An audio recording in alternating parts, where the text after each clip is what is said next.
Aloha! E bem-vindos à Batalha das Eras, onde a nostalgia e a atualidade se encontram. E bem-vindos à última parte do nosso... Passou no teste? Das Tartarugas Ninjas. Nos vídeos anteriores vimos sobre a história das Tartarugas Ninjas, a versão de 87, a versão de 2003 e a versão de 2012. E agora passaremos para o Despertar das Tartarugas Ninjas e veremos se essa franquia passou no teste. Então, sem mais delongas, continuemos o teste.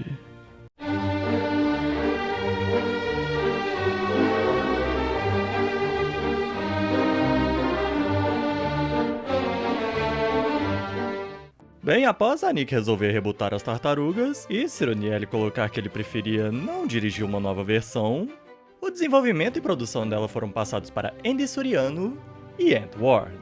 Sim, essa série foi coproduzida por uma formiga, sendo anunciado pelo próprio presidente da Nick como sendo uma reimaginação da série, trazendo mais humor, uma sensação mais jovem e leve e novas dimensões para se explorar. O que isso, mais diversas novidades que vieram depois, claramente não dando nenhuma polêmica e o público aceitando tudo de braços abertos. Porque é assim que a internet funciona. Falaremos mais disso depois. Com a série sendo lançada dia 17 de setembro de 2018, possuindo 2 temporadas, 39 episódios, maioria duplos, dando assim um total de 70 e, é claro, um filme na Netflix. E quanto à abertura, novamente usarei mais imagens estáticas, beleza?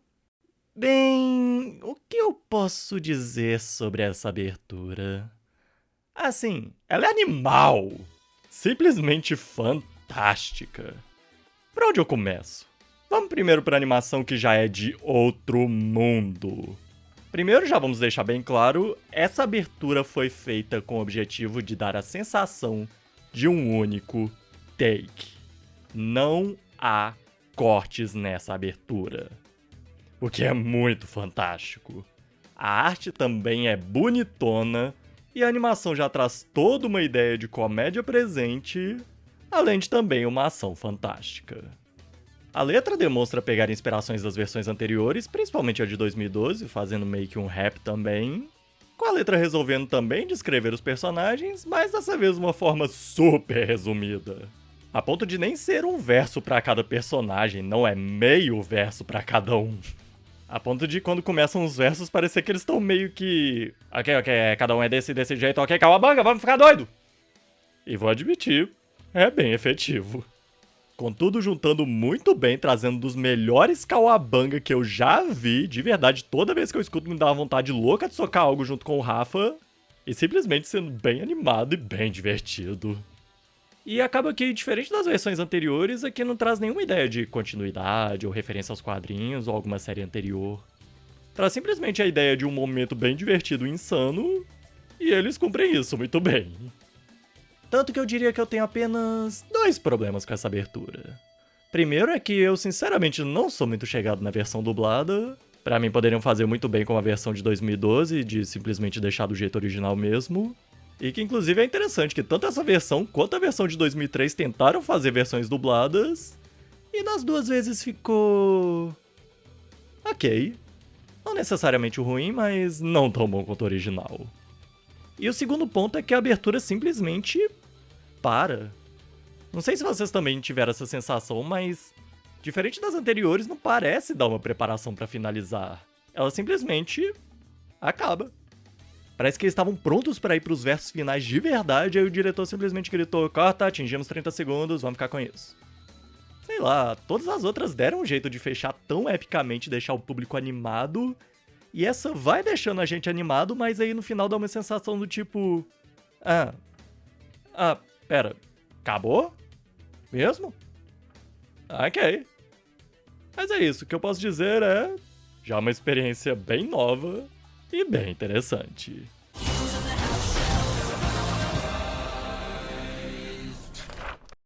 Bom, enquanto a história... seguindo a tendência que eu mencionei no último vídeo, nessa versão eles usam apenas um episódio para nos explicar tudo, o que facilita bastante meu trabalho. Então, vamos lá. Começamos com o bichinho fugindo de 2 grandalhões esquisitos, que aparentemente tem um lado fofo, mas com esse bichinho de repente demonstrando a habilidade de teleportar, despistando estes. Bom, depois passamos por uma espécie de festa em um terraço à noite, onde o que parece ser um mafioso cruel com uma renca de guarda-costas recebe aparentemente a maleta do Pulp Fiction, deixando-o bem animado, não percebendo em um prédio próximo ninguém menos que as Tartarugas Ninjas. Com eles pulando de lá, vendo que tá todo preparado pro plano deles, atirando uma tirolesa e passando direto por lá pro verdadeiro objetivo deles, a piscina do outro terraço, onde eles fazem bala de canhão. Com a April inclusive lá aguardando, e com ele se mandando de lá pra outra diversão. E caso vocês estejam curiosos a respeito do mafioso e da maleta, não se preocupem, eles nunca mais aparecem de novo. Continuando, mas antes de saírem de lá, Rafael percebe a criaturinha de antes em um terreno de construção e resolve até lá ajudar, mas aparentemente essa coisinha gosta mais da April. Com logo em seguida aparecendo os dois grandalhões ameaçando-os para entregar o bichinho, mas quando os nossos heróis decidem bater de frente, os dois revelam suas verdadeiras aparências e os dois lados se enfrentam. Com no processo as tartarugas aprendendo mais sobre a nossa criaturinha, levando uma surra, tendo as suas armas destruídas, o bichinho sendo capturado, os monstros abrindo um portal estranho na parede, com o entregador passando por este sem querer, e as criaturas e a April passando por este também, antes do portal se fechar. As tartarugas tentam entender como reabrir este portal na parede, e Mickey se lembra que eles já viram esse símbolo na parede, este que se encontra em um dos objetos para não se tocar nas coisas do Splinter. E nisso eles tentam fazer o Splinter sair da sala, mas com esse demonstrando ser preguiçoso demais para querer sair de lá. Mas após esse cair no sono, Léo pega o objeto, com esses conseguindo abrir o portal e pulando lá dentro sem qualquer responsabilidade pela própria vida. Com lá eles encontrando um novo mundo, e a April que esteve lá explorando o local por um tempo. Com ela revelando que eles estão em uma cidade mística, escondido abaixo de Nova York. Com depois eles encontrando tanto o bichinho quanto o entregador, presos dentro de um local estranho. Com logo em seguida um homem gigante e monstruoso aparecendo, junto com duas gargolinhas assistentes dele. Este homem pega um frasco que estava com a criaturinha e usa para criar uma fórmula, essa sendo absorvida por mosquitos, com destes picando o entregador, assim mutando. Precisando salvar a criaturinha agora, eles não se veem podendo fazer nada por não terem armas, exceto Donnie, mas com Rafa dando um grande discurso motivacional, sendo seguido pela April apresentando uma sala cheia de armas, onde eles decidem pegar as mais brilhantes, exceto Donnie. Mas ele pega um diamante. Assim que eles voltam e intimidam um grandalhão, ou pelo menos tentam, para poderem salvar o dia, este acaba tendo uma reação bem típica de fãs das Tartarugas Ninjas.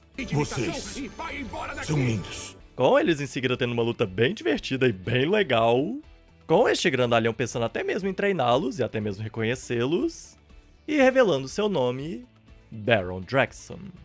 Bem, eles têm outra luta maneira, com Draxon demonstrando ter a vantagem, mas com as tartarugas aprendendo mais do porquê suas armas eram brilhantes, mas precisando aprender como controlá-las, sendo assim capturados, mas com toda a situação do Mickey com a sua arma tendo deixado a máquina prestes a explodir, assim atingindo o Draxon, soltando os mosquitos que estão cheios desse líquido mutagênico, mas também soltando a criaturinha que transporta eles pra fora de lá a tempo, com ele saindo da cidade mística, mas com o objeto do Splinter sendo destruído.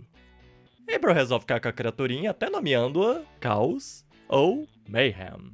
E Rafa decidindo que como eles derrotaram um vilão, eles agora são heróis e devem ter um nome como tal, com eles finalmente se chamando como Cachorros Loucos.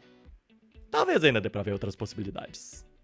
Mas com todos os mosquitos também saindo da cidade mística, demonstrando trazer esse grande perigo daqui pra frente.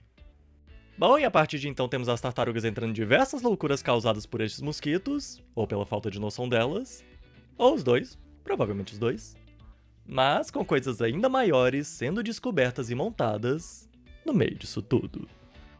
Bem, aqui acaba que, igual a série de 2003, os episódios muitas vezes vão se concentrando mais em aventuras bem contidas, mas levemente sendo jogadas pitadas de coisas maiores sendo preparadas. Além também das duas séries trazerem uma grande construção de mundo enquanto vamos acompanhando, Mas, nas duas situações, com o despertar das Tartarugas Ninjas trazendo um nível menor. Com isso não sendo necessariamente ruim. Em que enquanto a série de 2003 mostra algo bem maior sendo preparado em praticamente todo o episódio, às vezes pulando um ou dois, aqui realmente é mais ocasional.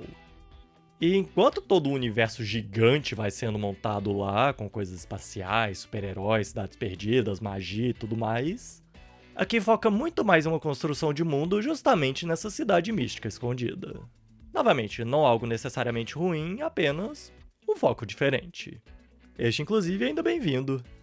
E é claro, com essa versão realmente buscando uma tonalidade bem mais leve e engraçada. Agora, como isso deve ser levado? Bem, temos outras coisas para avaliar antes disso. Bom, enquanto aos personagens... Bem, mesmo aqui seguindo bem o legado das séries animadas, que a cada versão as tartarugas ficam com designs mais únicos, com aqui até mesmo sendo raças diferentes de tartarugas, com aqui Léo sendo uma tartaruga de orelha vermelha, Rafa uma tartaruga alligator, Donatello uma tartaruga de casco mole, Michelangelo uma tartaruga de caixa. Enquanto a versão de 2012 foi a mais longa de se falar pelo tanto que os personagens apresentam, essa pode muito bem ser a mais curta. Pois, resumindo de uma forma mais simplificada, todos eles são Michelangelo. Ela é o Michelangelo metido, o Rafa é o Michelangelo forte, Donnie é o Michelangelo inteligente, Michelangelo, April é o Michelangelo menina e Splinter é o Michelangelo velho rabugento. E é isso. Bom, enquanto aos vilões... Ok, observando mais profundamente, eu tenho meio que 2 pontos a trazer sobre isso. Primeiro é que mais pra frente isso da personalidade deles ser mais parecida vai se tornando algo melhor. Não necessariamente porque resolvem, mas sim porque começa a fazer sentido porque eles são assim. Exceto a April. E segundo é que, na verdade, os nossos personagens demonstram ter características próprias, inclusive características que já foram abordadas em versões anteriores, mas que acaba que são características que, enquanto as outras versões normalmente não focam muito nelas, essa aqui resolve colocá-los na linha de frente. Então vamos lá. Quanto ao Leonardo, enquanto as outras versões vão focando mais nele como guerreiro honrável, aqui se focam mais nele ser o cara que quer se ver como herói. Algo que vemos desde a versão anterior. Aqui com ele não necessariamente tentando ser honrável, mas querendo ser visto como tal. Trazendo frases de efeito, buscando tomar a frente, tendo a vontade de ser reconhecido, mas ao mesmo tempo não querendo tanta responsabilidade disso. No geral, acredito que o foco aqui seja mais dele ter uma insegurança, e nisso essas características vêm à tona. Quanto ao Rafael, nos últimos vídeos vimos que ele sempre trouxe um jeitinho mais ácido pro grupo, sendo ou sarcástico ou mais violento, mas também sendo trazido desde a série de 2003 que isso seria como uma forma dele esconder um lado mais sensível.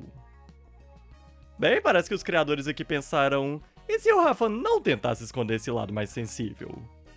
E aí tivemos essa versão, em que aqui o Rafa pode ser definido basicamente como fofo do grupo.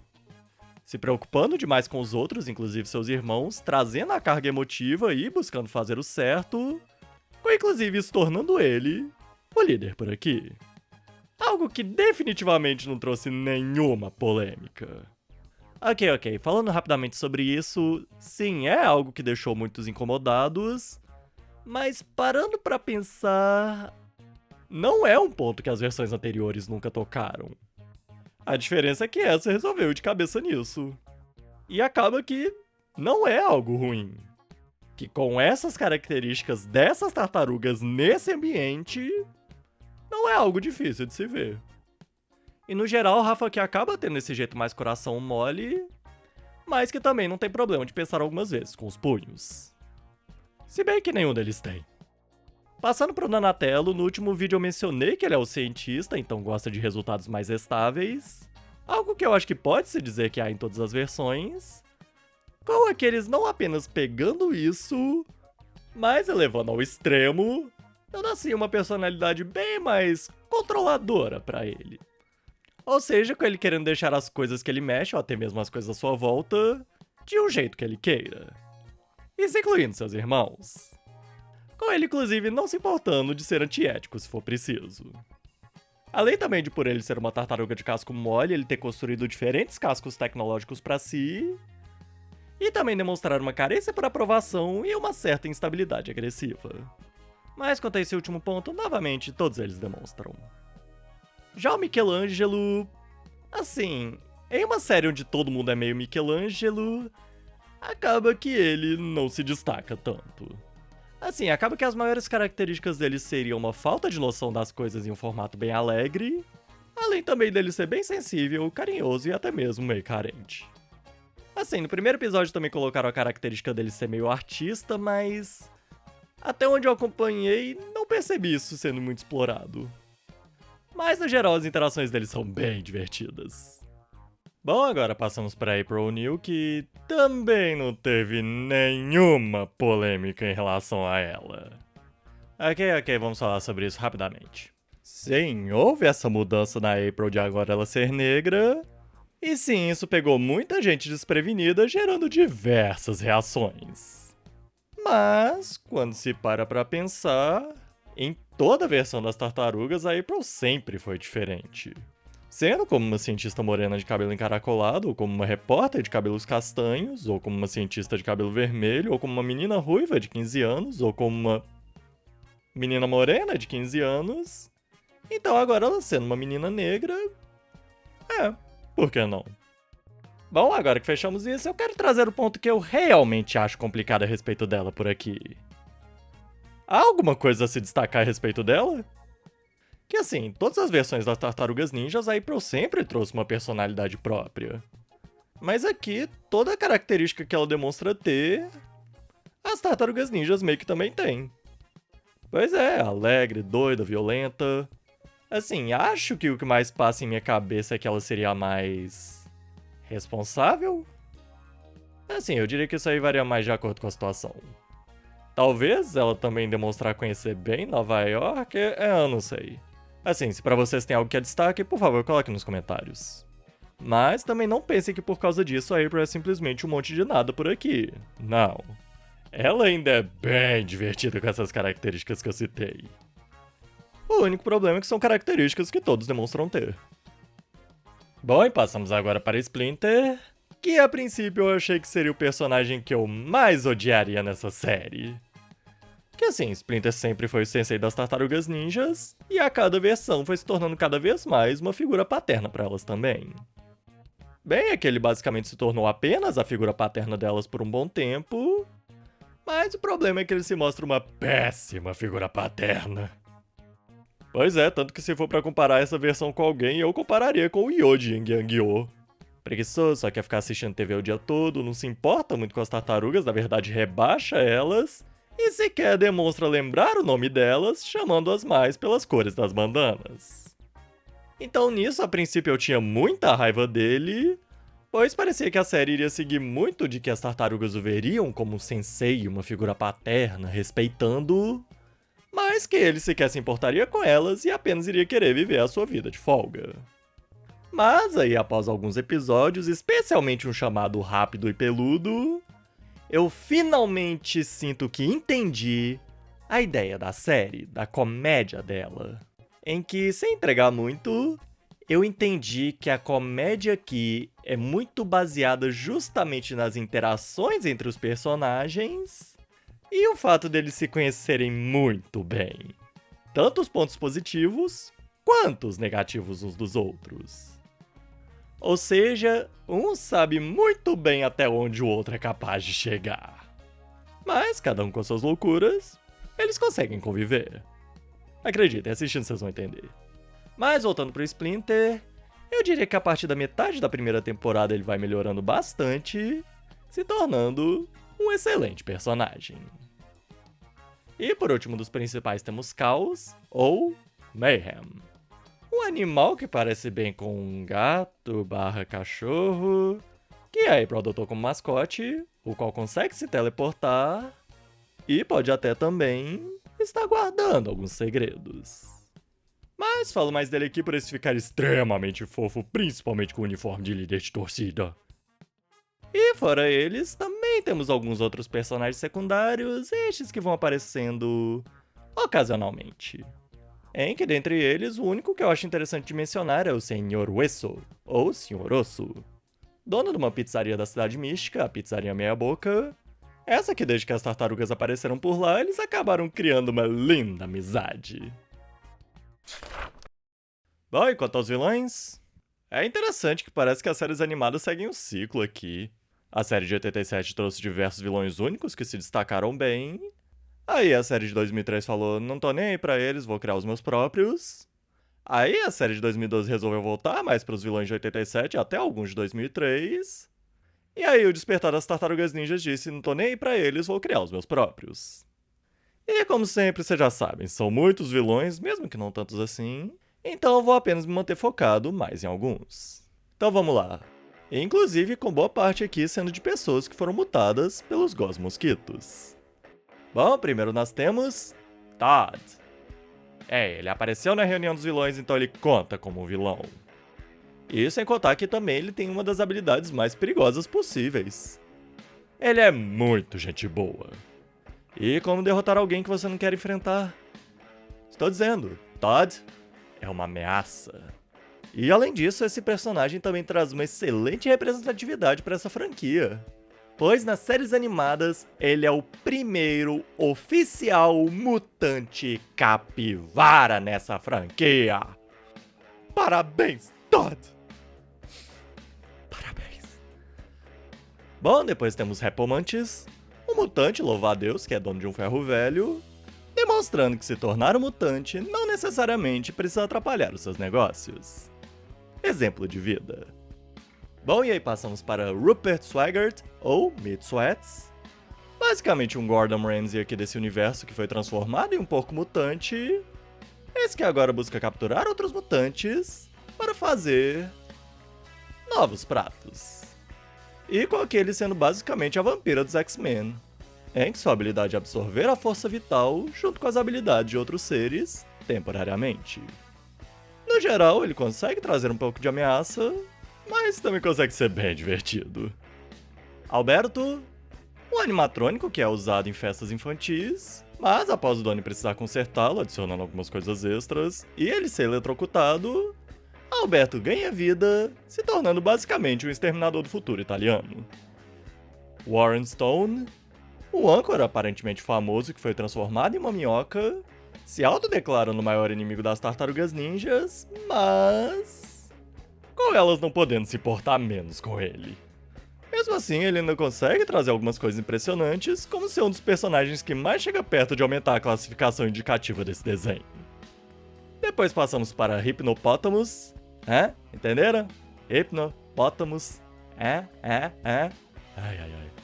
Um mágico famoso e hipnotizador que foi mutado em um hipopótamo e busca meio que se mostrar o melhor mágico de todos, sempre buscando superar qualquer outro mágico de formas não muito seguras.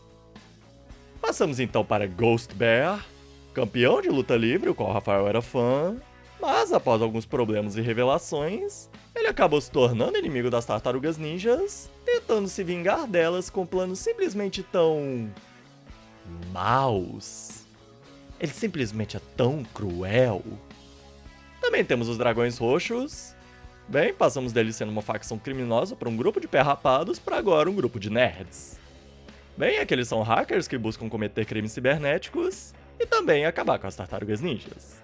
Especialmente o Donnie. E agora, praticamente não podendo faltar em nenhuma série animada das tartarugas ninjas, temos Baxter Stockboy, ou Baxter Repositor. Um garoto repositor de supermercado que demonstra ser bem inteligente e busca meio que ser um youtuber, patético, ganhando doações de seus inscritos. Além de também ele ser bem ressentido. Quem diria, agora ele também pode ter um Twitter.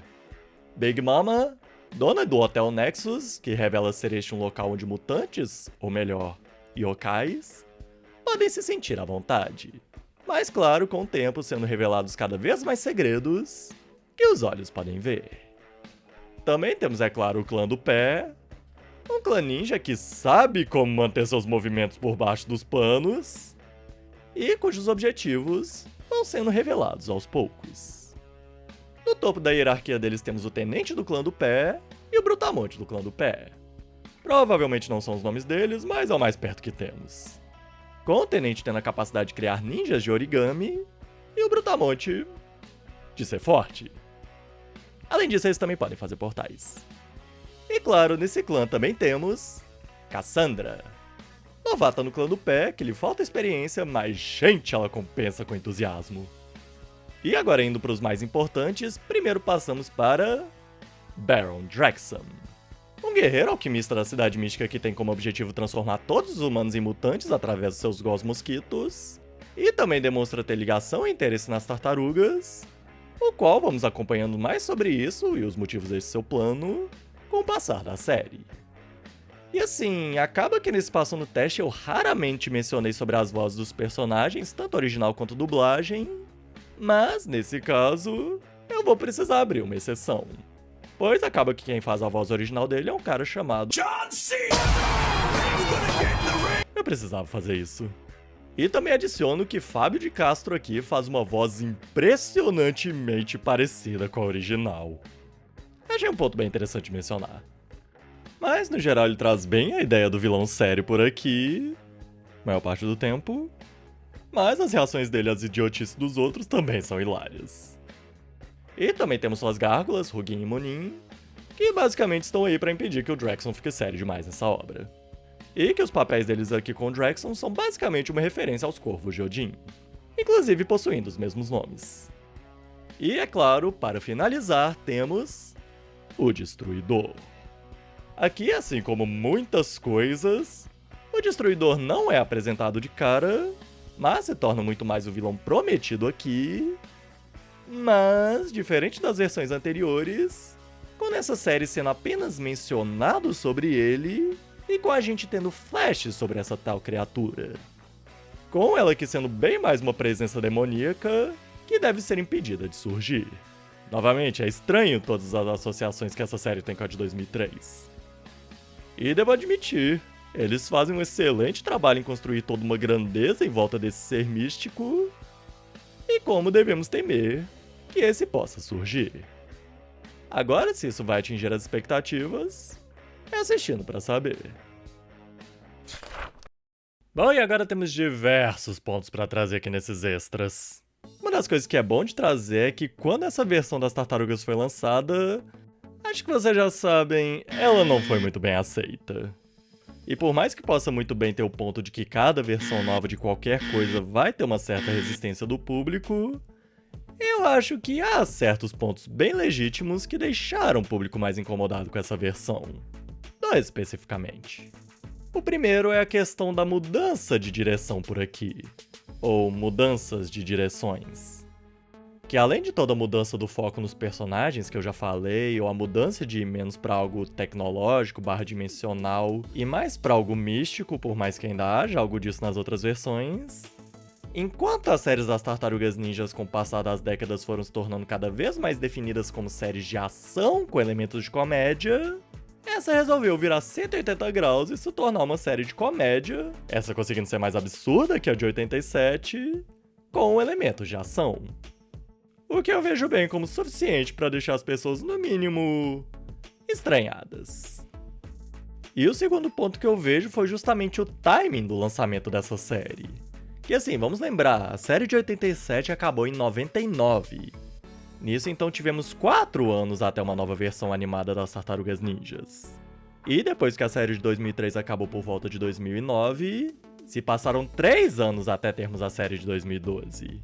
Já após a série de 2012, que acabou em 2017, no ano seguinte tivemos essa versão totalmente diferente, não nos dando nem tempo direito para raciocinar que a anterior acabou e sentir falta dessa franquia. O que, novamente, vejo bem como suficiente para deixar as pessoas, no mínimo, estranhadas. Além disso, algo também que me passava muito quando essa série lançou é que parecia que ela era meio que um membro que chegou atrasado para os desenhos populares da época. Que eram os reboots de séries e franquias que gostam de ser apenas uma paródia das mesmas, assim, não se levando muito a sério, podendo muito bem ser simplesmente uma série de comédia. Mas o bom é que eu mordi a língua, pois o Despertar das Tartarugas Ninja se mostra bem diferente, de forma positiva, de todos esses outros. exceto talvez Sonic Boom. Pois, primeiro, eles não entram naquela estética de desenhos bonitinhos, fofinhos, chibis, não. Eles aqui são realmente uma versão própria e com um design fantástico. Eles têm pontas! Ai, que saudade das pontas! Segundo é que em determinados pontos eles conseguem realmente ficar mais sérios.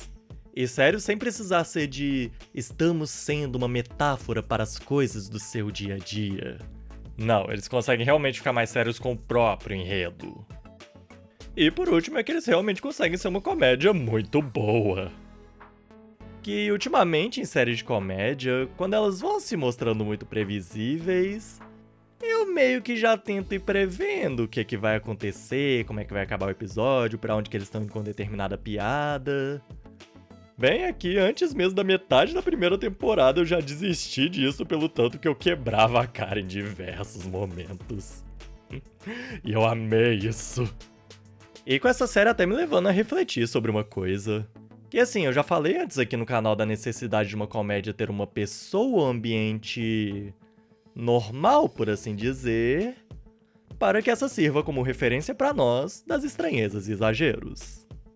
Bem, além de aqui em Nova York em si nos dar uma sensação de pessoas normais nos arredores, às vezes, eu acho, essa série meio que quebra um pouco essa regra pra mim.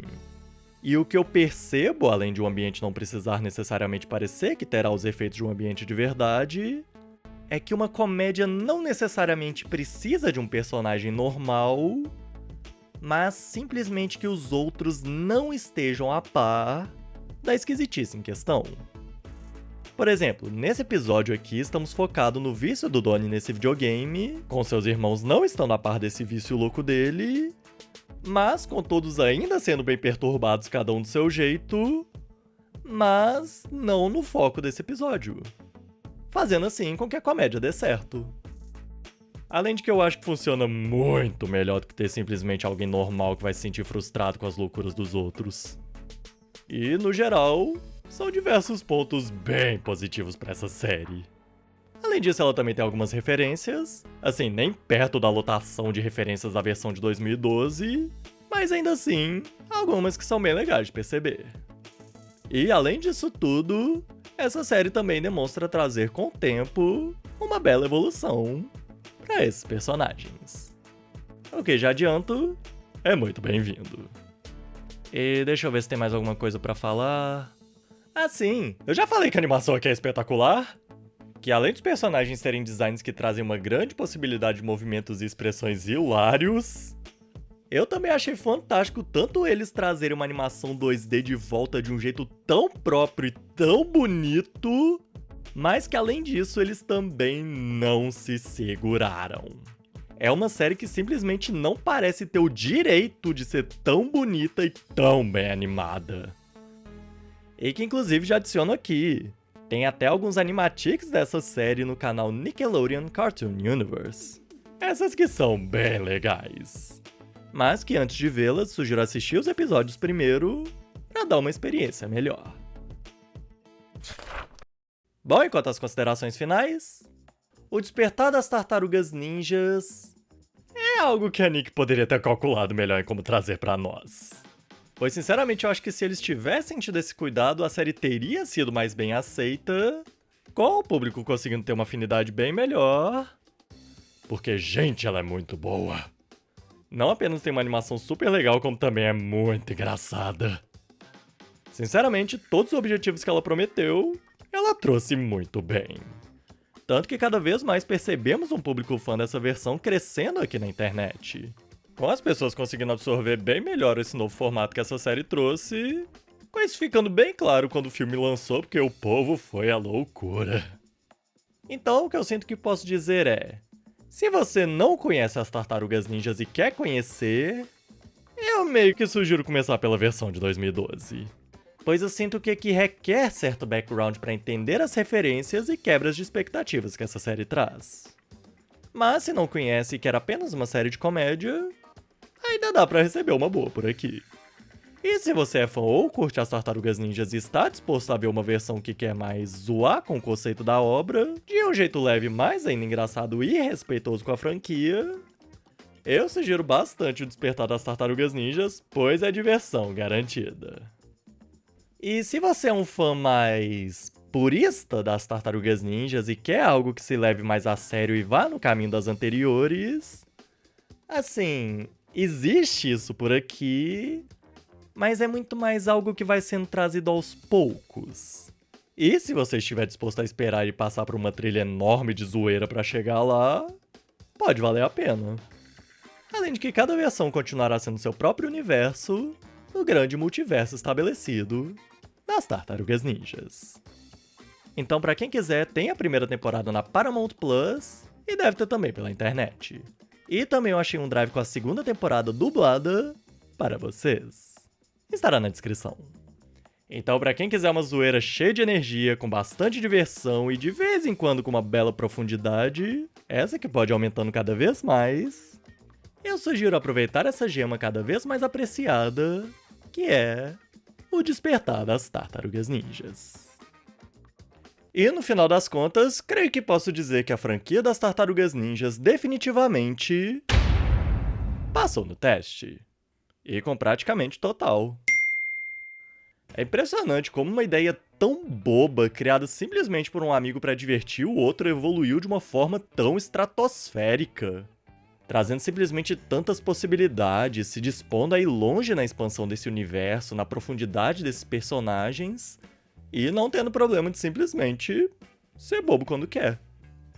E com a gente tendo até 4 versões tão diferentes, mas ao mesmo tempo tão icônicas, cada uma pro seu tempo. Então o que eu posso dizer é, se você quer voltar para uma boa diversão brega, mas ainda com um bom coração da franquia, pelo menos a primeira temporada com certeza, e até mesmo ver os atores simplesmente se divertindo em fazer as vozes tanto lá fora quanto aqui, a série de 87 é uma boa opção. Mas caso você queira uma ação intensa e uma construção de mundo que vai crescendo cada vez mais, aí a série de 2003 é pra você. Mas agora se você quiser ver basicamente uma celebração do que é as Tartarugas Ninjas, se levando a sério mas ao mesmo tempo se divertindo, levando assim a diversas possibilidades e sendo praticamente uma versão definitiva, aí a série de 2012 é ideal. E caso queira simplesmente rir, bastante por sinal, se divertir, ver um verdadeiro espetáculo de animação, e com a história aos pouquinhos ficando cada vez mais profunda, aí então entra o Despertar das Tartarugas Ninjas. Tudo que eu posso dizer é, escolha a versão ou versões que mais se encaixam com você, e aproveite bem esse não tão famoso, mas ainda fantástico, multiverso. Bom, então é isso.